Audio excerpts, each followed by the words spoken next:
और आइए आपको लिए चलते हैं केदारनाथ की यात्रा पर।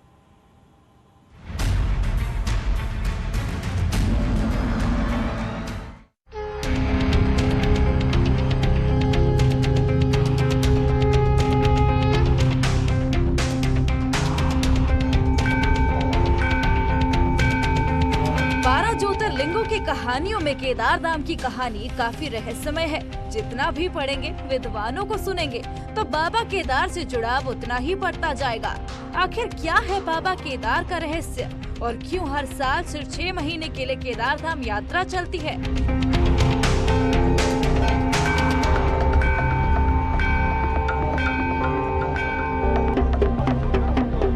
रहस्य और केदारधाम तक पहुंचने के रोमांच की कहानी दिखाने और सुनाने के लिए न्यूज़ 18 की टीम नोएडा से केदारनाथ की यात्रा पर निकल चुकी है।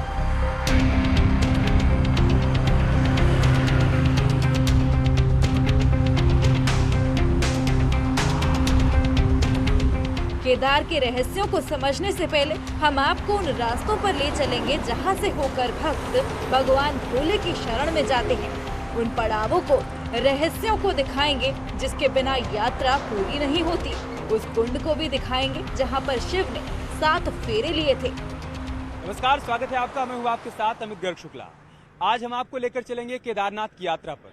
बताएंगे कि केदारनाथ धाम में क्या बदलाव आया है, नई केदारपुरी कैसी है और दिल्ली से केदारनाथ के रास्ते पर कौन कौन से पड़ाव आएंगे जहां पर आपको रुकना होगा, आपकी गाड़ी कहां तक जा पाएगी, कहां से आपको पैदल जाना होगा, सरकार की तरफ से क्या कुछ इंतजामात किए गए हैं, सब कुछ आपको दिखाएंगे। इस यात्रा पर कैमरे पर मेरे सहयोगी गौरव मेरे साथ रहेंगे जो हर तस्वीर आप तक पहुंचाएंगे। तो चलिए शुरू करते हैं अपनी यात्रा और चलते हैं अपने पहले पड़ाव की तरफ, यानी हरिद्वार। कार में सवार होकर न्यूज़ 18 की टीम हरिद्वार के लिए चल पड़ी। नोएडा से हरिद्वार की दूरी करीब 250 किलोमीटर है। गाजियाबाद, मेरठ होते हुए शानदार हाईवे से हम यूपी और उत्तराखंड की सीमा पर पहुंचे। तो नोएडा से तकरीबन 170 किलोमीटर की दूरी हम तय कर चुके हैं। मेरठ बाईपास होते हुए, मुजफ्फरनगर बाईपास होते हुए अब हम आ गए हैं हरिद्वार जिले में। उत्तर प्रदेश के बाद जब आप उत्तराखंड की सीमा में प्रवेश करते हैं तो जो सबसे पहला जिला पड़ता है वो है हरिद्वार का। और आप देखिए यहाँ पर एक बोर्ड लगा हुआ है। इस बोर्ड पर लिखा हुआ है देवभूमि उत्तराखंड में आपका स्वागत है।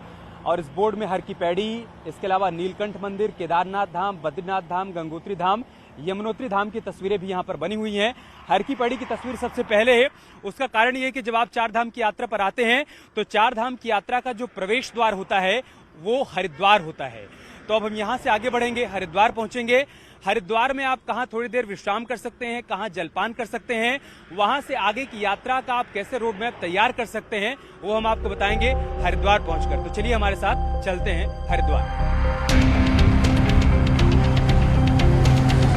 अगर आप भी अपनी कार से केदारधाम की यात्रा पर जाना चाहते हैं तो आपके लिए एक जरूरी सूचना है, क्योंकि अगर आपको इसकी जानकारी नहीं होगी तो रास्ता आपके लिए मुश्किल हो जाएगा।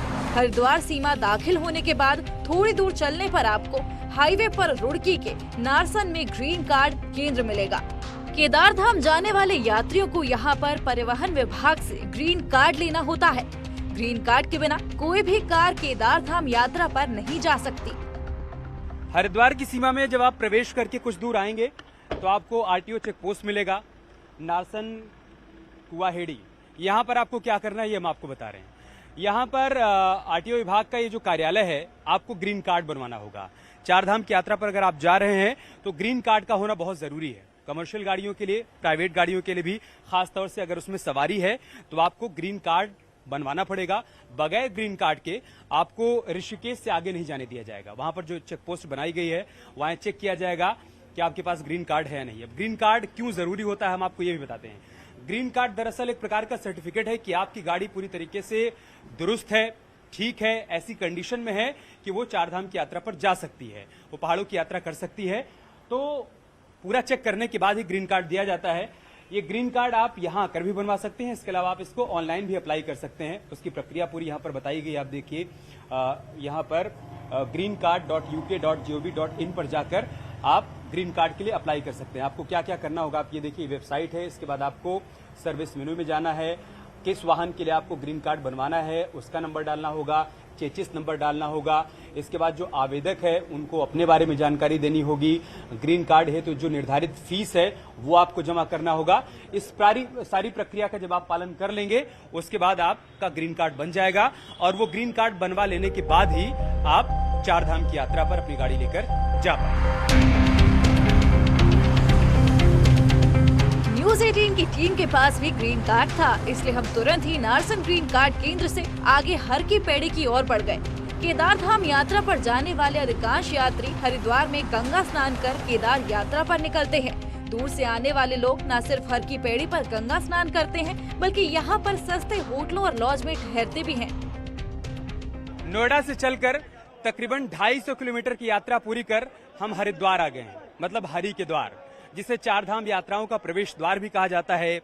हरिद्वार आकर तमाम तीर्थयात्री ये तय करते हैं कि यहाँ से आगे की यात्रा उनको कैसे करनी है। मतलब बाबा केदार के दर पर जाना है, बद्री विशाल के दर पर जाना है, गंगोत्री, यमुनोत्री, यहीं से वो रास्ते तय होते हैं। हरिद्वार आकर माँ गंगा में स्नान करते हैं, दर्शन पूजन करते हैं और यहाँ थोड़ी देर आराम विश्राम करने के बाद आगे की यात्रा के लिए वो रवाना होते हैं। हरिद्वार की बात करें, यहाँ पर कुंभ का आयोजन होता है। देश और दुनिया के तमाम हिस्सों से लोग यहाँ पर पहुंचते हैं कुंभ में शामिल होने के लिए, मां गंगा के दर्शन पूजन करने के लिए, यहाँ की आरती देखने के लिए और यहाँ से वो देवभूमि उत्तराखंड के अलग अलग धामों की यात्रा पर रवाना होते हैं।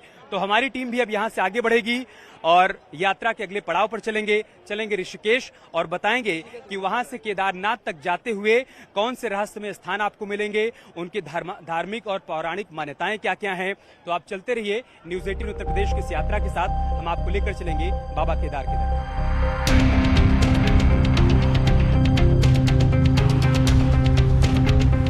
पहले नोएडा से हरिद्वार की यात्रा मुश्किल होती थी, लेकिन अब शानदार रोड हो जाने की वजह से 250 किलोमीटर की यात्रा आप आसानी से तय कर सकते हैं।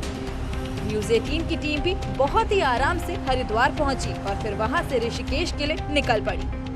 हरिद्वार से ऋषिकेश की दूरी करीब 25 किलोमीटर है। ऋषिकेश जाने के रास्ते भी पहले से अच्छे बने हैं। शहर के अंदर भी सड़कें पहले से बेहतर हो गई हैं, इसलिए अब तीर्थ यात्रियों को ज्यादा परेशानी नहीं होती। तो यात्रा के अपने पड़ाव में अब हम आ गए हैं ऋषिकेश ISBT। ऋषिकेश ISBT दरअसल बस अड्डा है यहाँ का, जहाँ से भारत के अलग अलग हिस्सों से तमाम बसें आती हैं, जिसमें तमाम तीर्थयात्री आते हैं जो कि उत्तराखंड में चार धाम यात्रा पर आते हैं और साथ ही साथ यहीं से उनको बस भी मिलती है अलग अलग धाम जाने के लिए। गंगोत्री धाम जाने वाले श्रद्धालु हों या फिर बद्रीनाथ धाम जाने वाले, यमुनोत्री जाने वाले और केदारनाथ धाम जाने वाले, उन सभी यात्रियों को यहीं से बस मिलती है। लेकिन इसके अलावा एक और खास काम यहाँ पर होता है। वो खास काम यह है कि श्रद्धालुओं का रजिस्ट्रेशन भी यहीं पर होता है। मतलब जो भी श्रद्धालु, चाहे वो यमुनोत्री जा रहे हो, गंगोत्री जा रहे हो, चार धाम केदारनाथ जा रहे हो, बद्रीनाथ जा रहे हो, उनको यहीं पर आकर अपना रजिस्ट्रेशन भी करवाना होता है। ये आप देख सकते हैं सामने रजिस्ट्रेशन केंद्र भी आपको दिखाई दे रहा होगा। ये दरअसल एक प्राइवेट कंपनी को इस बात की जिम्मेदारी दी गई है कि हर दिन जो भी श्रद्धालु आ रहे हैं उत्तराखंड और वो चार धाम यात्रा पर जा रहे हैं, उनका पूरा ब्यौरा इस रजिस्ट्रेशन केंद्र के पास रहता है और यहीं से उनका पंजीकरण होता है और फिर वो आगे के लिए जाते हैं। ऋषिकेश में बड़ी संख्या में शिव भक्त केदार यात्रा के लिए आए हुए थे। किसी ने ऑनलाइन रजिस्ट्रेशन करा लिया था तो कोई काउंटर से अपना रजिस्ट्रेशन करा रहा था। क्या नाम आपका? शालू। शालू जी, कहाँ से आई हैं? दिल्ली से जी। दिल्ली से। हाँ जी। रजिस्ट्रेशन करवाना है अभी आप? हाँ जी, हाँ जी। अच्छा, तो क्या बताया जा रहा है, कब से आप यहाँ पर आई हुई हैं? मैं तो अभी आई हूँ सर। अभी तुरंत ही आई हाँ है? जी, हाँ? तुरंत ही आई जी। क्या क्या डॉक्यूमेंट्स मांगा गया आपसे?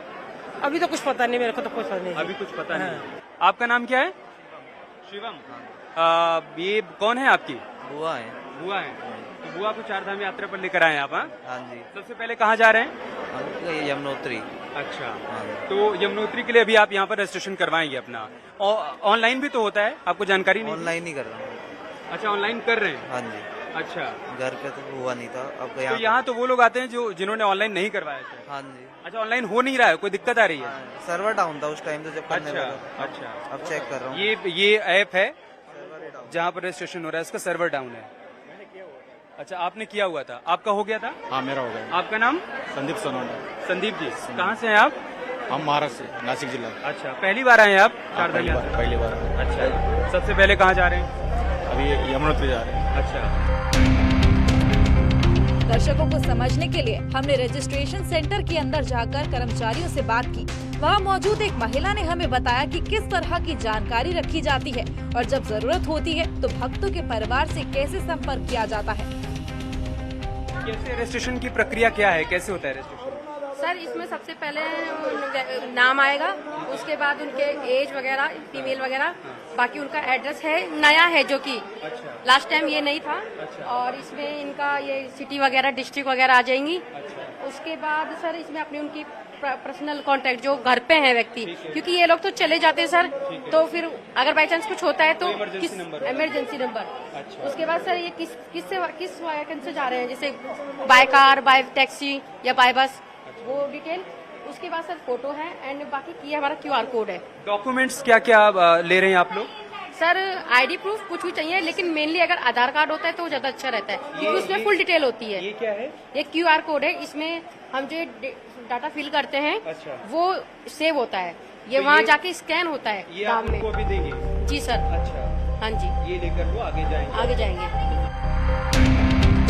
जिन यात्रियों का रजिस्ट्रेशन हो गया था वो ऋषिकेश के इस बस डिपो की बस में सवार होकर चारधाम की यात्रा पर जा रहे थे, तो कुछ बसों में बैठे हुए मिले।